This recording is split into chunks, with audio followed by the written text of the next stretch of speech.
Hey, Heartbreakers! So today I have another solo episode for you guys. I get a lot of questions and sometimes it's hard to get them all answered because there's so many. So I just want to answer the questions that are most asked and get a little bit more personal for the girly listeners that are watching. So today I want to talk to you about my fitness journey, actually. That's a frequently asked topic and I love to just dive right into it.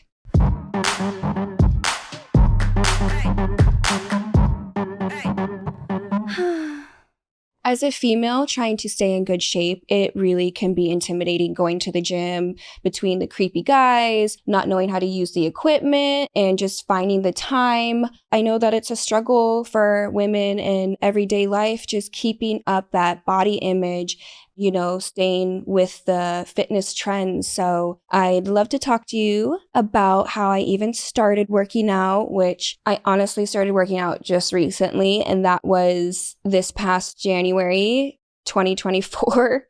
I actually had to really commit to working out. I purposely did not go out for New Year's Eve because I promised myself that January 1st, I'm working out and I didn't want to go to the gym hungover. So I just started with actually going to the gym and using the treadmill and the stair stepper. And that's all I did. I did that for 30 minutes. I didn't want to traumatize myself and make myself hate the gym. I would try to find workout friends to go with, but they would kind of always flake on me. One thing about me is if I promise myself to do something, I don't like to not do it. It's really important to me. So I'll literally say, I promise myself that I'm going to the gym. And I do it. I try to go at least 3 times a week, which is a lot. I would say just twice a week. I think that's what normal people can do with full schedules. Like if you're working a 9 to 5, everybody typically has 2 days off a week sometimes. So I just spend 1 hour at the gym. Yeah, I mean, the challenges that I face as a female getting into fitness, I just don't want to do it. I hate working out. I hate it. I hate it. I hate it. I hate it. And it's really hard for me to stay motivated. That's my main challenge. I hate it all the way up until I'm leaving. And how do I deal with creepy guys at the gym is another issue. I actually use a personal trainer now, which is the next question. But the creepy guys, it's hard. In LA, the gym is almost like a hangout spot. People will be there 3-4 hours and they wear their cute outfits. They have their hair and makeup done. Everybody's chatting to each other. I don't like that. And I just go in there stone cold, makeup not done, hair not done, don't wear a cute outfit, put your headphones in, and you just have to ignore them. Unfortunately, there's going to be creepy guys no matter where you go, no matter what you do. Even if you're not working out, there's always going to be a creepy guy. Sorry, that's just the truth.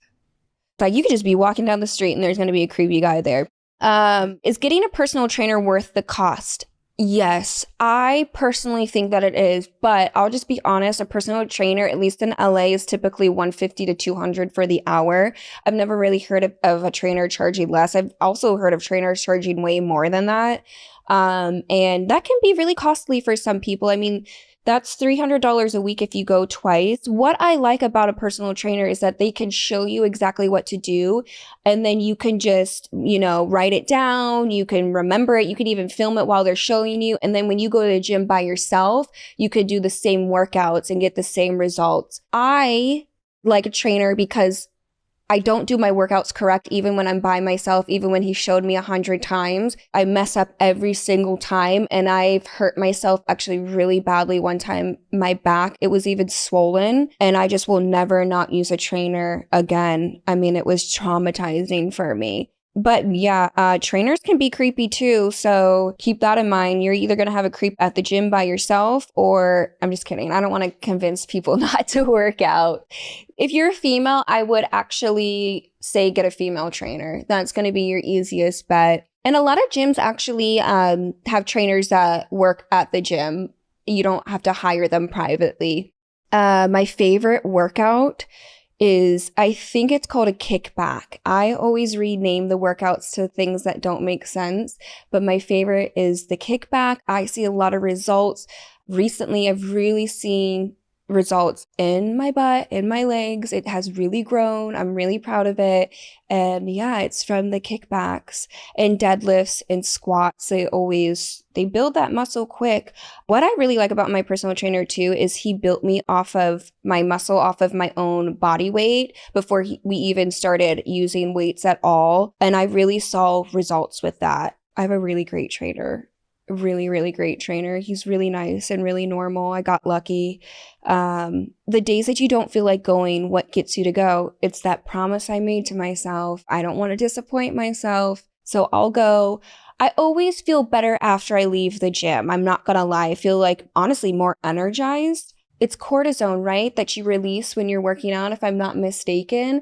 And that helps with your stress levels. It really helps me for that hour. Like, I have to pay attention so much to what I'm doing to keep myself honestly safe from messing up. It's a great distraction. I really have become obsessed with it just for that alone, is that hour and a half of distraction where I almost kind of feel at peace, even though I hate the gym so much. It doesn't really make sense, but it does work. And everybody for like years was trying to convince me to work out, but we're here now.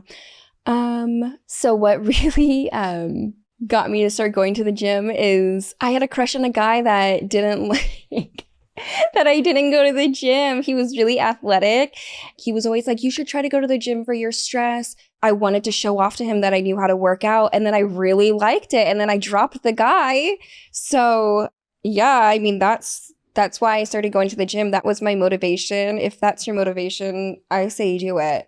What I like to do for me personally is I don't like to focus too much on my arms. I don't want them to get big and masculine. I want to keep my body very toned, but feminine. One thing I forgot to add was I do 1 day a week Pilates, and that really keeps your body lean. It's really hard. I know it's super in right now to do Pilates, but I recommend doing it 1 day a week. And the workouts that I do are mainly like my stomach and my legs and butt.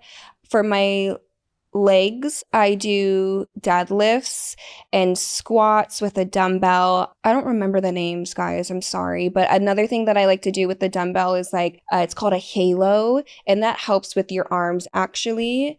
I do the kickbacks. I do the step ups, I think they're called, where you have like a box and then you step up and you're holding a weight. Yeah, I mean, those things, they really, like, I'm sore a lot. I'm not gonna lie. Like, if you do enough of them and you stay committed, you will be sore. And don't be scared of that, because that just means it's working. I really like to tone my stomach. So I'll do planks. That's what it's called, right? You're like this and planks on a ball, like one of those blow up medicine balls, and you put your elbows on it actually like that, and you move it slightly back and forth. That really gets your core to burn, but it works. I do that every single time. What benefits have you noticed with your mental health, physical health, and emotional health? Everybody told me this. It really helps your mental health. I don't know what it is. I want to say that it's that cortisone that you're releasing, or the fact that you can look in the mirror and really like your results and see the results and like be like, wow, I really like my body. It really helps me emotionally. When I'm like amped up and I'm upset and I go to the gym, it's almost like when you go to those smash rooms and you like smash a bunch of stuff. Like, it's the same type of feeling that I get. Another thing about when I'm working out is I started to actually lose muscle because I wasn't eating enough protein, and I want people to be cautious of that because you can get like the opposite results. So always bring like a shake or something like that, and it really helps. If you're not gonna eat the protein, just quick throw it in a shake. They actually taste really good now. The Fairview or Fairlife, whatever it's called, the 42 grams, it tastes like just like chocolate milk. It has a little bit of an aftertaste, I'm not gonna lie, but it really helps. And they say you're supposed to have the same amount of grams as protein that you weigh. So I don't know how true that is, but I want to say that it's true because it's really helped me.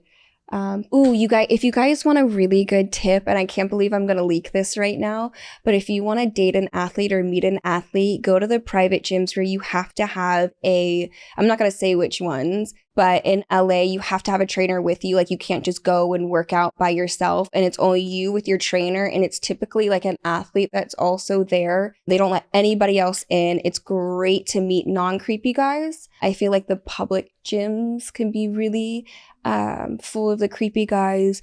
You could also go during like the afternoon, at least in LA. People are always there in the morning, like really early before work, or in the evening. And I noticed that the gyms are pretty dead in the afternoon. So if you want to avoid those creepy guys, but there's always that one guy at the gym that's there and like everyone's like, oh no, so-and-so's here. And yeah, so just stay away from that person. Don't fall for it.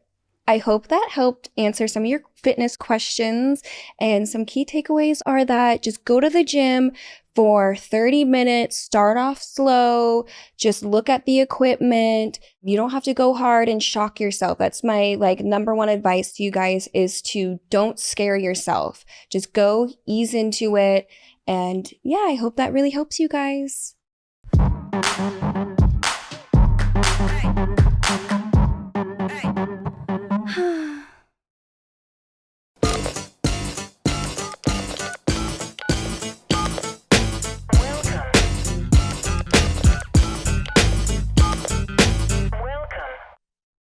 So here are some questions that sadly we couldn't answer in our normal episodes. The first one is, I recently got into a fist fight with a friend of a friend for being transphobic, and now my friends won't talk to me. Interesting. Recently got into a full-on fist fight with a friend of a friend who we will call Mark, and broke his nose. I was at a party at a friend's house and we were all drinking. I have a lot of trans and queer friends, and Mark was saying very transphobic comments, including that Mark thinks that all trans people should be killed. Wow. Oh my goodness. That's not what I expected to read. I told him to knock it off, but he wouldn't. I snapped and punched him right in the face and broke his nose. Good. I left shortly after that, but all of my friends have ghosted me and now won't talk to me. What should I do? Cut your losses. You don't want any friends that are transphobic, racist, mean, hateful, judgmental. You do not want that. Those are not your friends. I don't condone physical violence, but I feel like in some instances it could be forgivable, especially when you're talking about a certain genre of people should be killed, especially because that's happened in history before. That's a very serious thing to say. And how are you supposed to know if that person, one, it's not a funny joke, but that to me, I would take that as a death threat. And I feel like you can be physical when someone's threatening other people's safety, 100%, and those are not your friends. You do not want them. I think that you should actually be happy that they're not calling you, because you don't want to be around people like that. And if they can't understand that that was wrong of Mark to say, they can go be friends with Mark and they can go have bad karma. But that's not how you talk to people. I'm very passionate about accepting everybody for who they are, and that's just so hateful. I can't believe, like, I'm shocked that that's just, I'm disgusted by it, honestly. And also it's 2024. I mean, obviously there is still hateful people, but it's like, that's not respected to be a hateful person. Nobody looks on that and thinks that's a good thing, unless they're just like, oh God, can't stand that. Okay, next one. Now that I'm heated. My friend won't leave her cheating boyfriend. My friend, 21 female, won't leave her boyfriend, 22 male, and I don't know how much more I can listen to her complain. This guy has cheated on her more than 10 times and she keeps forgiving him. They've been together since high school and she's very codependent on him. They physically fight and she always complains about how much of an asshole he is. I want her to leave him and it's getting hard to support her. What should I do? Yeah, this is like actually a very common thing. It's hard to support a friend that you know is going to make the same decisions. And it's also hard to listen to your friend because it's like it's going in one ear, going out the other. You can only support it so much because it brings you down when someone's always complaining. I've been in situations like this, and as a friend, I try to support all the way up until it starts to affect me emotionally. As long as I'm not involved and I'm just a listener, that's one thing. But I feel like after a while, as a friend, you start to almost get involved and very passionate about it. And I've had to go to friends and say, listen, I can't hear you complain about this anymore. You know what's going on. Obviously, you're the one in that situation, but you know that it's not going to change. It's not that I don't support you leaving, but I can't support you staying, and I don't want to be around it. Please keep it away from me. And that's all you got to say. And if that friend, I've had friends get upset with that, but it's too emotionally draining. You don't have that time and that energy to give out to people that has nothing to do with you. I would ask the person to stop involving you with it, and they can seek help through another friend. It's that simple if they want to stay. It's hard also when someone's physically, because it says that this person also fights physically. That's hard because you want to be there for that person in case something gets very, very serious. But that's another thing as a friend, you could say, listen, I can't be involved with a friendship where you're physically hurting your partner, or the partner's physically hurting you. I always say to my friends, the last straw, and I won't say how I feel about the relationship, but if it is physical, you have to leave. Like, it's a non-negotiable. Yeah. Tell them it's not, you can't listen to it anymore. Okay, next question. I think my ex uploaded revenge porn, but I can't prove it. I, 30 female, recently got sent a screenshot of my nudes on a porn subreddit. I also dumped this guy recently and he didn't take it well. He thinks I cheated on him, but I just didn't see a future with him. We've been no contact and I thought he was moving on. It wasn't until a guy friend sent me that screenshot. Now, I've sent that nude to a few guys in the past. My face isn't in it, but I have a tattoo on my arm and that clearly identifies me. I can't prove it was my ex, but I have a strong feeling. What should I do? Well, unfortunately, legally, if you can't prove it and you've sent it to multiple people, there is nothing you can do. Listen, this is hard to say, but my only real advice for you is to take this as a tough lesson in life and to be very cautious on who you send your nudes to. If you can't prove it, you can't take him to court over it. And it's a very disgusting thing to do. That's a very intimate thing. And you just never know what someone's going to do with it. Obviously, like upload it on Reddit. I mean, that's so hateful. I guess maybe you could hire like a PI to get the IP address and then see if that's his place that, you know, uploaded it. You could do that. I mean, that takes a lot of time, but you could hire a PI and get the location that it was uploaded and then sue him. It's very hard to take legal action on things just in general, but this to me is unfortunately just a tough lesson. I wish I could give more advice, but I'm kind of curious on why the guy friend sent it though, and how I guess he was like, oh man, that's my friend with that arm tattoo. But I feel like he's a little bit suspicious. I'm not going to lie. For some reason, it's in my gut. It's telling me there's just something's not up with that. Unfortunately, you could go ask him and say like, hey, did you upload this stuff? But you're not going to get an honest answer. I just get a hold of Reddit and ask them to take it down and say that you didn't give any authorization for that to be up and see if you can get it taken down. Which they will. They absolutely will. All right, Heartbreakers. Thanks for listening. See you guys next time.